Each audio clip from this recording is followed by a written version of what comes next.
नमस्कार मित्रों, आप सभी का मेरे चैनल अक्षुद पामिस्ट में हार्दिक स्वागत है। मित्रों, जैसा कि देख पा रहे हैं, इस हाथ में आप देखेंगे तो इनके उंगलियों का अनुपात, उंगलियों के लंबाई का अनुपात और हथेली के लंबाई का या हाइट का कहिए, जो कुछ भी कहिए, यह अनुपात लगभग एक दूसरे से ऑलमोस्ट 50-50 का कंडीशन से यहाँ पे बनता हुआ दिखाई दे रहा है। लंबी उंगलियाँ हथेली के कंपैरिजन में आप देखेंगे तो ये लंबी उंगलियां कहलाने वाली है।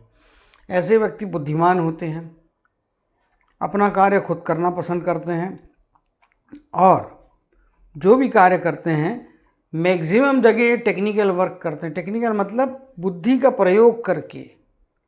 जैसे किसी बड़े पत्थर को सरकाना है तो फिर क्या होता है, दो तरीके होते हैं। एक तो कम शक्ति में युक्ति लगा के उसको सरकाने का प्रयत्न कीजिए, कुछ सब्बल फावड़ा बेलचा टाइप का चीज़ लगाइए, उसको ढकेलिए। दूसरा तरीका होता है 8-10 आदमी इकट्ठा हुई है, बड़ा पत्थर है, उसको आप डायरेक्ट अपनी शक्ति से ढकेलिए। तो इसमें आदमी कम और युक्ति ज़्यादा वाला इनका अप्रोच का तरीका रहेगा।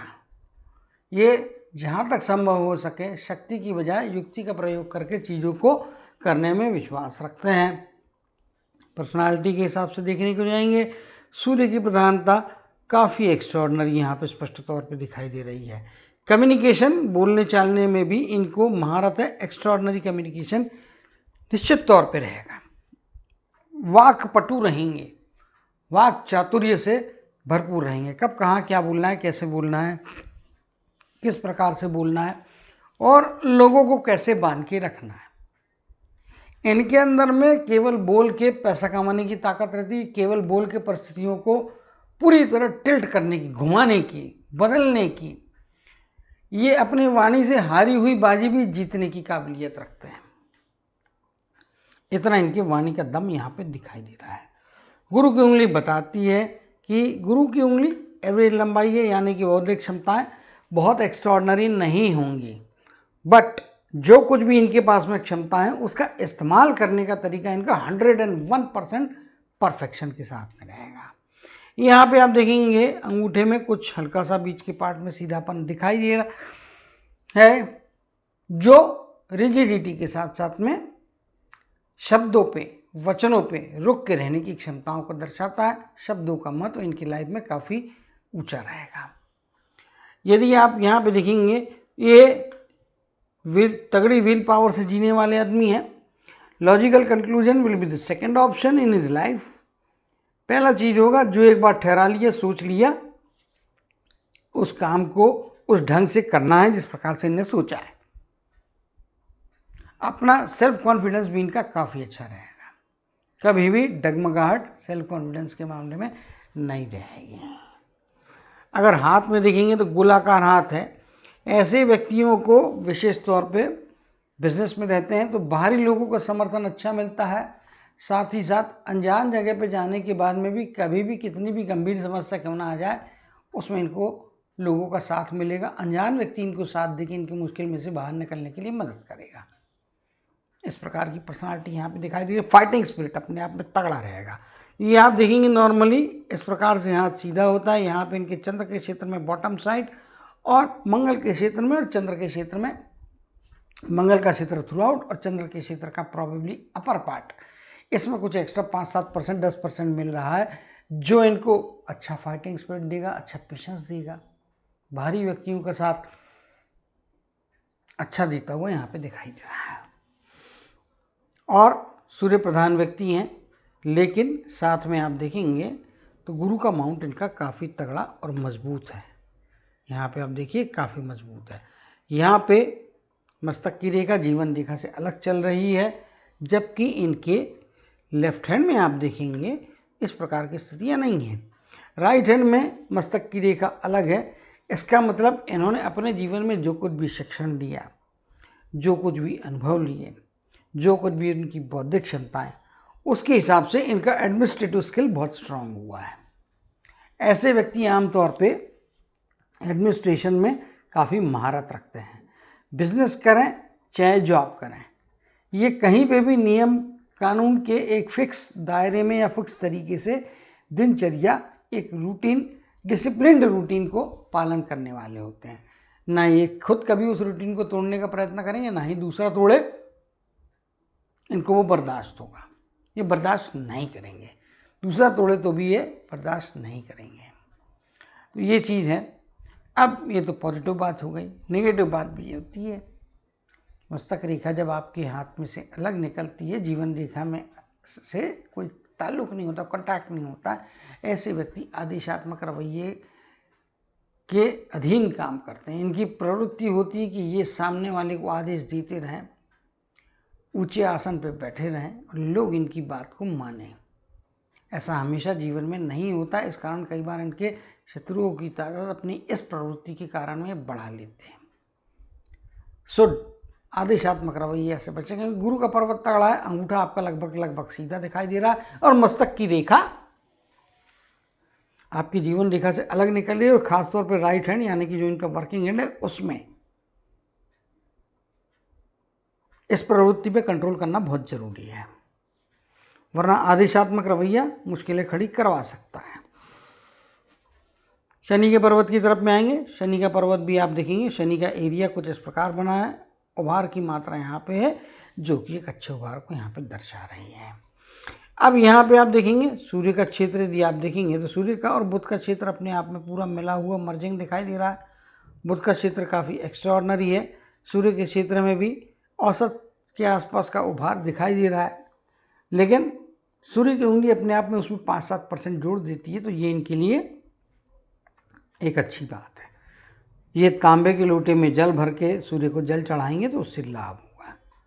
तरीका आसान है, सुबह उठिए, नहाने के पश्चात में पूर्व दिशा की तरफ में मुंह कीजिए, सूर्य दिखाई दे रहा हो तो और अच्छी बात है। सूर्य को देख के तांबे की पात्र में जल भरें और जल अर्पण करते समय इस प्रकार से जल अर्पण करना है कि ओम ह्रीं ह्रीं सूर्याय नमः, ओम ह्रीं ह्रीं सूर्याय नमः। इस सूर्य मंत्र का जाप 11 बार करना है और जितने देर मंत्र चलते रहेगा उतने देर पानी अर्पण होता रहे। पहले ख़त्म हो गया तो कोई बात नहीं है, उससे कोई तकलीफ नहीं है, बट ऐसा करना आपके लिए बैलेंस प्रोवाइड करता है, आपको नतीजे जल्दी देता है। ये प्रक्रिया संडे से चालू करना और पूरे जीवन भर करना है, इससे आपको लाभ होगा, बहुत सी मुश्किलें आसान हो जाएंगी। चलिए मंगल के क्षेत्र की तरफ वापस आ जाते हैं। मंगल का धनात्मक क्षेत्र काफ़ी तगड़ा है, जिस प्रकार से कुछ यहाँ पे संभावनाएं बन रही है, इंडिकेशंस यहाँ पे बन रहे हैं जो बताते हैं कि इनको इन्वेस्टमेंट से लाभ होगा। लॉन्ग टर्म के इन्वेस्टमेंट पे ज़्यादा फायदा दें, शॉर्ट टर्म गेंस के चक्कर में ना पड़े तो अच्छा है। अच्छा फाइटिंग स्पिरिट है, अच्छा पेशेंस है, कभी हार मानने वालों में ये नहीं गिने जाएंगे। यहाँ पे मंगल के ऋणात्मक क्षेत्र को देखेंगे तो थोड़ा बहुत उभार भी यहाँ पे दिखाई दे रहा है, बट वो बैलेंस प्रोवाइड करेगा। थोड़ा बहुत उभार होना जरूरी है आपके सेल्फ स्टीम के लिए, किसी को सुधारने के लिए, समाज में अपने स्थान का रक्षण करने के लिए, ये ज़रूरी है। ये चीज़ यहाँ पे अच्छी दिखाई दे रही है। इधर आ जाएंगे, देखेंगे शुक्र का क्षेत्र, अच्छे जो संबंध है पत्नी के साथ के अच्छे संबंध को यहाँ पे दर्शाता हुआ दिखाई दे रहा है। कुछ चिंताएं परिवार को लेकर रहने वाली है, इसमें कोई दो मत नहीं है। पत्नी की तरफ का आकर्षण गजब का और काफ़ी मजबूत दिखाई दे रहा है। इधर में आएंगे, यहाँ पे देखेंगे आप तो चंद्र का क्षेत्र मणिबंध तक फैला है। जैसा कि मैंने बताया था, भारी लोगों का साथ समर्थन अच्छा है। जिस प्रकार से यहाँ पे कर्म की रेखा निकल के जा रही है, ऊपर की तरफ में स्ट्रेट जा रही है, इंडिकेट करती है पत्नी इनके लिए लाभ ही रहेगी, माँ इनके लिए लाभ ही रहेंगी। ये स्त्रियां इनके जीवन में इनका भाग्योदय कराने में सहायक रहेगी। जीवन में कभी कोई कठिनाई आती तो इनमें से जो आपके समक्ष उपलब्ध रहता है उनसे उस कठिनाई के बारे में चर्चा करें। उनकी सलाह आपकी कठिनाई को कम करने वाली, उस कठिनाई में से बाहर निकलने का रास्ता देने वाली, दिखाने वाली यहाँ पे प्रतीत होती है। चलिए रेखाओं की तरफ में चलेंगे और आगे बढ़ेंगे कि इनकी रेखाओं में किस प्रकार की संभावना छिपी है। तो ये सारे चिन्ह ड्राइंग्स में पहले हटा देता हूँ। अब जो है लाइफलाइन की स्टडी करेंगे, और लाइफलाइन स्पष्ट गोल घुमावदार यहाँ पे दिखाई दे रही है, अच्छी लंबी लाइफ है और इंडिकेट करती है कि जन्म स्थान से थोड़ा दूर जाना इनके लिए फायदे की स्थितियाँ दे सकता है। जन्म स्थान के पास चिपक के ना रहे ऐसा कहीं लिखा नहीं होता है। जन्म स्थान को छोड़ के जाना है ऐसा भी कहीं नियम पत्थर की लकीर जैसा लिखा नहीं होता है। लेकिन आपकी रेखा जो आपको हस्तरेखा एक गाइड है जो आपको इंडिकेशन देती है, वो बताती है कि किस प्रकार से किन चीज़ों को फॉलो करने से आपको लाभ हो सकता है, किन चीज़ों को फॉलो न करने से आपको नुकसान हो सकता है। हाथ की रेखाएं, मुख्य रेखाएं आमतौर पर चेंज नहीं होती है, कभी भी चेंज नहीं होती है। अन्य सपोर्टिंग सहायक रेखाओं में परिवर्तन आते रह सकते हैं। किसके हाथ में आएंगे और किसके हाथ में नहीं आएंगे यह कहना कठिन होता है, लेकिन कई बार चेंजेस आते हैं। 5% लोग ऐसे दुनिया में होते हैं जो अपने बलबूते पे अपने डेस्टिनी के साथ में फाइट करके उसमें कुछ परिवर्तन लाने की योग्यताएं रखते हैं। सब लोग के हाथ में नहीं होता है, लेकिन कुछ लोगों के हाथ में होता है, और किसके हाथ में होगा ये कहना कठिन होता है, क्योंकि उसकी मेंटालिटी, उसकी अप्रोच पे ये सारी चीज़ें निर्भर होती हैं। तो लंबी जीवन रेखा लंबे आयुष्य को दर्शाती है। अब जो है यहाँ पे देखेंगे जीवन में किस प्रकार की घटनाएं हुई है। एक तो जन्म से ही इनकी समझदारी का लेवल काफ़ी अच्छे रही है। शुरुआत से ही यहाँ पे अपॉर्चुनिटीज़ और बौद्धिक क्षमताओं का प्रदर्शन स्पष्ट तौर पे हो रहा है। छोटी छोटी ऊपर जाती हुई रेखाएं यानी इंडिकेट करती अपने जीवन में अपने बलबूते पे खड़े होने की संभावना बन रही, और कुछ उपलब्धियां बचपन के काल से ही इन्होंने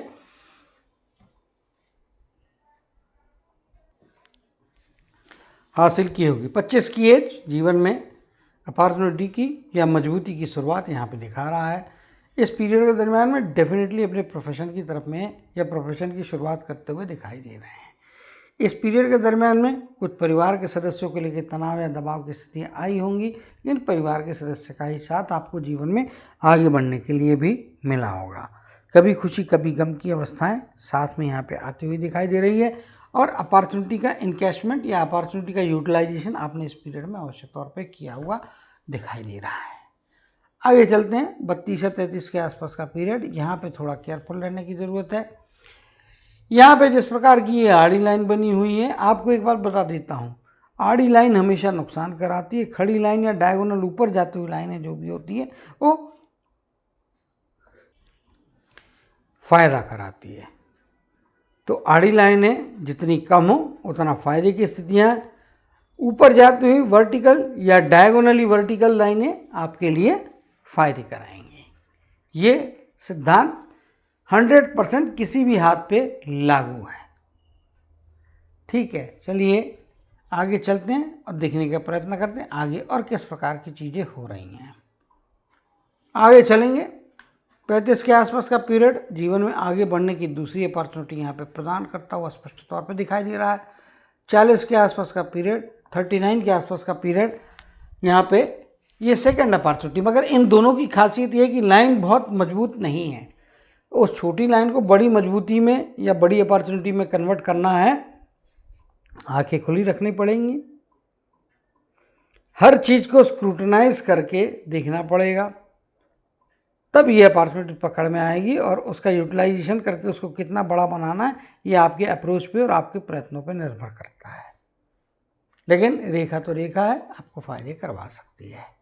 45 या 46 के या 44 के, सॉरी 46 नहीं, 45-46 के बीच का पीरियड अगेन अगली अपॉर्चुनिटी दे रहा है। इनके हाथ में अपॉर्चुनिटी की रेखाओं बारे में एक चीज़ यहाँ पे कुछ 5-7%, 10% का चांस बनता है, maybe around age of 48-49 कहना ज़्यादा उचित होगा। 49 की एज के आसपास का पीरियड, यहाँ पे ये लाइन एकदम फीक की है, यानी कि ये अपॉर्चुनिटी स्लिप हो सकती है, जिसकी लगभग 90% संभावना है मुझे लग रही है। मगर इन 3 के बारे में ऐसा एप्लीकेबल नहीं होगा। ये 3 को आप इनकैशमेंट कर पाएंगे, यूटिलाइज कर पाएंगे, प्रोवाइडेड आपको थोड़ी मेहनत करना पड़ेगी। यहाँ पे आगे आते हैं अपॉर्चुनिटी की रेखा इनकी बहुत फीकी है, महीन है, इसीलिए हर बार जीवन में हमेशा इनको सतर्क रहना चाहिए। कब कौन सी चीज़ उछल के हाथ में आ जाए ये कह नहीं सकते हैं, और नेग्लिजेंस हो गया तो कब कौन सी चीज़ हाथ से फिसल जाए ये भी कहना कठिन होता है। तो ये सारे आपके अप्रोच पे, इसीलिए अप्रोच के मामले में अलर्ट रहने के लिए आपको यहाँ पर बता रहा हूँ। जितना अधिक अलर्ट रहेंगे उतना ज़्यादा फायदे को आप प्राप्त कर सकते हैं। आगे चलेंगे, यहाँ पे ये इस प्रकार की रेखा यहाँ पे जा रही है और कुछ इंप्रेशंस जो बन रहे हैं ये इंडिकेट करते हैं कि बिजनेस वाला हाथ है। बिजनेस में थोड़े बहुत उतार चढ़ाव देखने की नौबत आ सकती है, अप्स एंड डाउन्स आ सकते हैं। हालांकि हाथ बिजनेस करें या नौकरी करें दोनों के लिए सूटेबल रहेगा, लेकिन ज़्यादा सूटेबिलिटी बिजनेस की तरफ में दिखाई दे रही है। फिर भी उसमें कुछ चेंजेस आते हुए दिखाई दे रहा है और डेफिनेटली पैसा तो आप कमाएंगे। पैसा रोक के रखने के लिए आपको काफ़ी संघर्ष और काफ़ी प्लानिंग की ज़रूरत पड़ेगी। राहु के क्षेत्र में हाथ में ट्रायंगल तो बन जा रहा है। ये ट्रायंगल बन रहा है तो पैसा कमाने की योग्यताएं और पैसा कमा के रोकने की योग्यताएं भी आपके हाथ में रहेंगी, लेकिन नीचे जो बेस इसको क्लोज करता है वहाँ पे रेखाएं काफ़ी फीकी है, इंप्रेशन बने। रेखाओं को भी इंटेंसिटी 25% की यहाँ पे हार्डली बनते हुए दिखाई दे रही, वो भी मैक्सिमम, इससे कम हो सकती है, ज़्यादा नहीं। लेकिन उदाहरण के लिए आपको ये आंकड़ों का इस्तेमाल करना पड़ता है। तो पैसा कमाएंगे लेकिन खर्चे भी बड़े बड़े आते रहेंगे। पैसा हाथ से फिसलने का खतरा यहाँ पे ज़्यादा दिखाई दे रहा है। अब आप पूछेंगे किस एज में, तो भाई ये टेंडेंसी आपके थ्रू आउट द लाइफ रहने वाली है, क्योंकि राहु का ट्रायंगल परफेक्ट सीधी लाइन से, स्ट्रेट लाइन से, सिंगल लाइन से क्लोज नहीं हो रहा है। मल्टीपल लाइन से क्लोज हो, ओवरलैपिंग हो तो भी चलता है, लेकिन यहाँ पे एक पार्ट तो, नीचे का पार्ट तो यहाँ पे बन रहा है कुछ हद तक। ये वाला ऊपर का जो पार्ट है ये काफ़ी फीका है, इंप्रेशन के तौर पे है। तो 25% भी मैंने बहुत ज़्यादा बोल दिया, 25 से भी कम की इंटेंसिटी है। इसके कारण में राहु का ट्रायंगल खुला होता, तो राहु का ट्रायंगल खुला होने पे बड़े इन्वेस्टमेंट से बचें, कर्जा लेने से बचें। कर्जा लेना आपके लिए नुकसानदेह स्थितियां बना सकता है, तो केयरफुल रहना है। ना कर्जा लेना है ना किसी को कर्जा देना है, बच के रहिएगा। पैसे से संबंधित खेल सावधानी के साथ खेलना है, वेरिफिकेशन के साथ में खेलना है। अदरवाइज ब्लाइंड में जहाँ पे भी किया या थोड़ा भी नेग्लिजेंस हुआ वेरिफिकेशन में, पैसा रुकने में या पैसे का नुकसान होने में जरा भी देर नहीं लगेगी। तो ये चीज़ को भी आपको पूरी लाइफ पालन करना है, हमेशा अलर्ट और केयरफुल रहना है। जीवन में 60 के आसपास तक की आयु, यहाँ पे जो कुछ इंप्रेशंस बने हैं, रेखाएं नहीं बनी हुई हैं, लेकिन संभावना 1% भी हो तो मैं उसको एक्सप्लेन करता हूँ। इस 1% में आप अपने प्रयासों से 99 डालने की कोशिश कर सकते हैं। कई बार अच्छी सफलता मिलती, कई बार एवरेज सफलताएं मिलती है, लेकिन कुछ तो परिवर्तन आता है, कुछ बेहतरी को आप प्राप्त कर सकते हैं। इंप्रेशन हो या रेखा हो, फीकी हो या छोटी हो, उसको कितना बड़ा करना है ये आपके प्रयासों पे निर्भर करेगा। तो वहाँ पे चीज़ें यहाँ पे अच्छी होती हुई दिखाई दे रही है। मस्तक रेखा की तरफ में आ जाएंगे। मस्तक रेखा का एक गुण तो मैंने बताया कि प्रशासनिक तौर पे काफ़ी मजबूत रहेंगे। प्रशासनिक तौर पे मजबूत रहने के अलावा आदेशात्मक रवैया रहेगा जो बचना चाहिए। शुरुआती दौर में या through out the life maximum most of the time emotions और कैलकुलेशंस का कॉम्बिनेशन अच्छा बैलेंस बनाता हुआ दिखाई दे रहा है। आगे जाने के बाद में कैलकुलेशन हावी हो जा रहे हैं। इसके मुताबिक 45 के बाद की आयु आपके जीवन में मेरे हिसाब से 45 कहिए या 50 के आसपास का पीरियड, यहाँ से जीवन में और परिवर्तन आएगा, कैलकुलेटिव बनेंगे। उसके पहले बैलेंस बना के कभी कभी नुकसान भी हो रहा है तो भी ऐसा फैसला लेंगे जो परिवार को या किसी दूसरे को लाभ देगा और इनको मानसिक शांति देगा। लेकिन जो थर्ड पार्ट है इनकी लाइफ के ब्रेन के हिसाब से, उस पार्ट के दौरान में ये कैलकुलेटिव रहेंगे, इमोशंस ख़त्म हो जाएंगे, इमेजिनेशन बढ़ेगी। तो वहाँ पे इमेजिनेशन का एक्सेसिवनेस होने से बचें। एक तरफ में इमोशन ख़त्म हो रहे हैं क्योंकि कैलकुलेशंस पढ़ रहे हैं। दूसरी तरफ में चंद्र देव की कृपा से आपके जीवन में इमोशंस के अनसर्टेनिटी भी आने का खतरा बनता है। तो बैलेंस की जरूरत है, और वो बैलेंस बनाने के लिए नेचुरल वे में ऊपर वाले ने अपनी कला दिखाई है, और आगे जाके यहाँ से ये लाइन ऑलमोस्ट स्ट्रेट होती हुई दिखाई दे रही है, जबकि इस पार्ट में आपको कर्वेचर या हेलिकल, ऐसा हेलिक्स बनता हुआ दिख रहा है, हेलिकल शेप में यहाँ पे दिख रही है। हेलिकल शेप मतलब इसमें दोनों कॉम्बिनेशन होते हैं। इसका प्लस पॉइंट है कि दोनों कॉम्बिनेशन यानी कि इमोशन और कैलकुलेशन दोनों का संगम है, लेकिन कभी कभी इसमें लहरीपन आता है, अचानक से आपका मूड स्विंग हो जाता है। ये चीज़ें भी आपके साथ में, देखिए कुछ अच्छा होता है, दवाई अच्छे के लिए लेते हैं, हेल्थ बनाने के लिए लेते हैं, इंड्योरामास लेते हैं, तो भी उसके साइड इफ़ेक्ट्स होते हैं। तो ये साइड इफ़ेक्ट है कि हेलिकल होने के कारण में कभी लहर आपके बुद्धि में भी रहेगी, तो उसको स्टेबिलिटी के लिए आगे का पार्ट सीधा किया हुआ है ऊपर वाले ने, और उन्होंने देख के ही सोच समझ के इनको कुछ अपने आशीर्वाद दिए हैं। हार्ट लाइन इस प्रकार से है, बीच के पीरियड में धुंधली हो रही है, यहाँ पे कुछ धुंधलापन है, और आगे जाने के बाद में फिर ये और स्टेबल हो जा रही है। बीच का period mid of the life जो है, वहाँ पे स्वास्थ्य के मामले में कुछ छोटी छोटी बीमारियाँ पीछे पड़ती हुई दिखाई दे रही है, तकलीफ है। बहुत बड़ी बीमारी ना हो भले ही, लेकिन ऐसी बीमारी होगी जो लंबे समय तक इनको परेशान करती रहेगी। और कफ के मामले में थोड़ा बच के रहें, कफ की अधिकता होने की संभावना भी यहाँ पे दिखाई दे रही है। स्वास्थ्य के मामले में नेग्लिजेंस महंगा पड़ेगा, लेकिन ओल्डर एज में जाने के बाद में लास्ट 1/3 जो पार्ट रहेगा, या लास्ट क्वार्टर का ये लाइफ का बहुत अच्छा रहेगा। चुस्ती तंदुरुस्ती अच्छी बनी रहेगी, स्टेमिना अच्छा बना रहेगा, ये एक पॉजिटिव बात है। बीच के पीरियड में तकलीफें, आपकी एज कम है, आपकी शारीरिक क्षमताएं तगड़ी है, रेजिस्टेंस तगड़ा है, उस केस में आपको चीज़ें सह लेंगे। कुछ ऊँच नीच भी होती तो आदमी सह लेता जवानी की एज में। ओल्डर एज में जाने के बाद में आपको हेल्थ में स्टेबिलिटी मिल रही है, इससे अच्छी बात कोई और हो नहीं सकती है। हार्ट लाइन बताती है इमोशंस की कमियां हैं, प्रोफेशनलिज्म कुछ ज़रूरत से ज़्यादा हावी यहाँ पे होता हुआ दिखाई दे रहा, तो उससे बचना चाहिए। कभी कभी नफ़ा नुकसान से आगे निकल के आदमी को चीज़ें देखना चाहिए। वो लर्निंग इनको आधी ज़िंदगी निकल जाने के बाद में मिलेगी, लेकिन मिलेगी, इसमें कोई दो मत नहीं है। चलिए कर्म की रेखा की तरफ आते हैं, और कर्म की रेखा के हिसाब से देखते हैं पहले क्या संभावनाएं हैं। कर्म की रेखा के मामले में तो बता दिया है, परिवार का साथ तगड़ा है, पारिवारिक बिजनेस से जुड़ा हुआ कार्य करेंगे, फायदे की स्थितियाँ होंगी। शुरुआती जीवन में माँ पत्नी इनके लिए इम्पोर्टेंट है।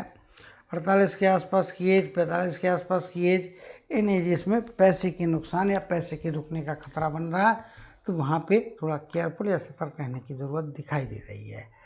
यहाँ पे देख पा रहा हूँ स्पष्ट तौर पे 48 से लेकर 50 के बीच का पीरियड, यहाँ पे लाइन इसके अंदर में मर्ज हो रही है। मर्ज होने के पहले थोड़ा फीकापन आ रहा है, इसके कारण में 49 का जो रनिंग एज है, 48 कंप्लीट करके 49 रनिंग में रहते हैं, वो पीरियड के दरमियान में पैसे के मामले में थोड़ा केयरफुल रहें। नुकसान तो होने की संभावना बनती है। 45-47 की एज में ज़्यादा केयरफुल रहना। 49 की रनिंग एज में इसमें कुछ गिरावट आने का खतरा बनता है। आप जो भी कार्य कर रहे हैं उसमें अर्निंग में कमियां आएगी, लेकिन इतनी कमी नहीं आएगी कि भूखों मरे, लेकिन जो रूटीन आपको मिलता है उससे थोड़ा डाउनफॉल होने वाला है, ये मान के चलिएगा। आगे जाके फिर चीज़ यहाँ पे फिर से बेहतर हो रही है। 55 तक की एज में आगे फिर एवरेज स्थितियाँ मेंटेन है। 55 के बाद की एज से लेके 60 की एज, यहाँ पे सुपर स्टेबिलिटी काम के क्षेत्र में पुनः मिलती हुई दिखाई दे रही है। 60 की एज रिटायरमेंट की एज की तरफ में आप जा सकते हैं, शांति से घर बैठना पसंद करेंगे। यहाँ से जिस प्रकार से कुछ रेखाएं ऊपर की तरफ में बनी है, और कर्म की रेखा का डायवर्शन, ये रेखा कर्म की रेखा यहाँ पर हल्की आई है, और इसी का डिफ्रेक्टेड एक्सपांशन इसको आप मान सकते हैं, जो कि गुरु के पर्वत की तरफ में जा रहा है। गुरु के पर्वत की तरफ में जब रेखा जाती है तो ये इंश्योर करती है कि आप अपने बुद्धि को अपने कर्म के क्षेत्र में लगा के परमानेंट अर्निंग का जरिया ओपन रहे, इस प्रकार की व्यवस्था या इस प्रकार की कुछ चीज एस्टेब्लिश करने में सक्षम नहीं है। ओल्ड एज में डायरेक्ट वर्क ना भी करें तो भी इनडायरेक्ट वर्क से या इनडायरेक्ट तरीके से आपको पैसे के जो है मिलते रहेंगे, अर्निंग्स कंटिन्यू रहेगी। घर बैठ के भी अपने मुंह के बलबूते पे आप कंसल्टेशन का काम करें तो उससे लाभ होगा। कंसल्टेशन के काम के जरिए भी आप पैसा कमाने की ताकत रखते हैं, जो आपके लिए डबल सोर्स ऑफ इनकम की संभावना को बढ़ावा देगा। चलिए आगे चलते हैं और देखेंगे सूर्य के क्षेत्र में किस प्रकार की संभावनाएं हैं। सूर्य के क्षेत्र में भी रेखाएं कम और इंप्रेशन से यहाँ पे ज़्यादा बने हैं। ससुराल का पक्ष इनके लिए मददगार साबित होगा। ससुराल के पक्ष से once in a lifetime कम से कम अच्छा बेनिफिट, फाइनेंशियल कहिए, प्रॉपर्टी के रूप में कहिए, कुछ ना कुछ बेनिफिट इनको अपने ससुराल के पक्ष से यहाँ पे स्पष्ट तौर पे मिलता हुआ दिखाई दे रहा है। ओल्ड एज में जाने के बाद में सूर्य की रेखाएं या सूर्य का क्षेत्र में कुछ इफेक्ट आ रहा है। पहले के पीरियड में जो मक्खन होता है, जो एक्स्ट्रा पुश होता है, वो सूर्य का इनको नहीं मिल रहा है। 62 की एज के बाद से बचे हुए लाइफ में सूर्य की रोशनी मिलेगी, जो ease of success, ease of life देगी। लेकिन जिस पीरियड में आप जवान हैं, अपने कार्य क्षेत्र में आप मेहनत कर रहे हैं, संघर्ष कर रहे हैं, वो पीरियड में जो एक्स्ट्रा 10% या 15% क्रीम होता है, वो क्रीम आपके भाग्य में नहीं है।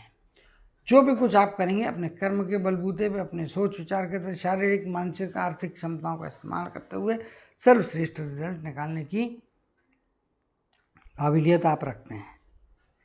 लेकिन जो मैंने एजेस बताई हैं, उन एजेस में खर्चे के मामले में थोड़ा केयरफुल रहने की ज़रूरत है। इसी प्रकार से आगे जाएंगे आप तो लगभग 54 के आसपास का पीरियड या 55 कहना जा रहा हूँ, 55 के आसपास के पीरियड में पैसा तो आना शुरू हो जाएगा। लेकिन पैसे की रिस्क लेंगे तो पैसा फंसने का खतरा बनता है।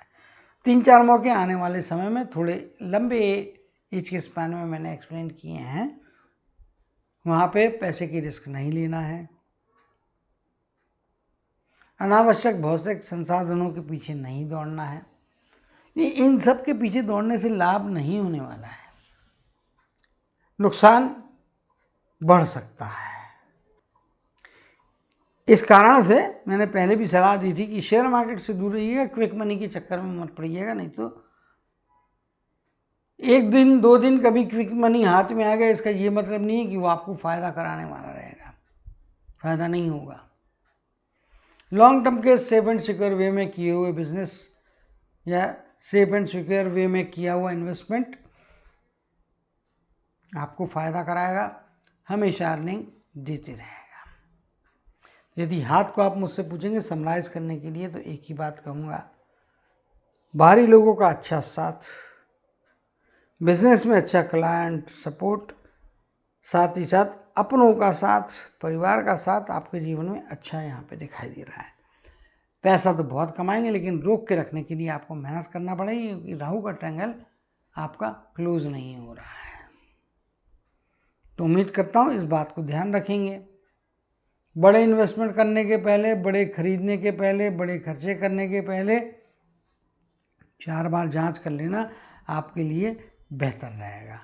ब्लाइंड में तो किया हुआ कोई भी सौदा किसी को भी फायदे नहीं देता। आपके मामले में तो 1000% वो नेगेटिव रिजल्ट ही देगा।